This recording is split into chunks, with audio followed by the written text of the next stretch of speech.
iPhone 13 wide camera exploration. The lower part mainly consists of the stabilization motor, CMOS sensor, and optical filter.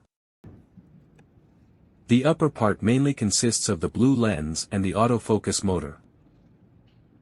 The autofocus motor contains a magnetic component inside. The lower part does not include a magnetic component.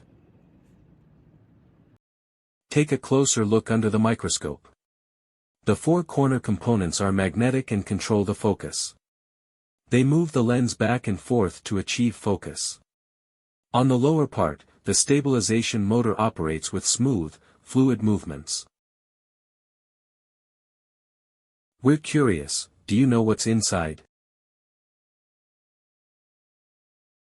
As you can see, the cracked part is the optical filter. It is replaceable. Beneath it lies the CMOS sensor. If it's scratched, the module is beyond repair, as the sensor is not replaceable. We hope this information is helpful.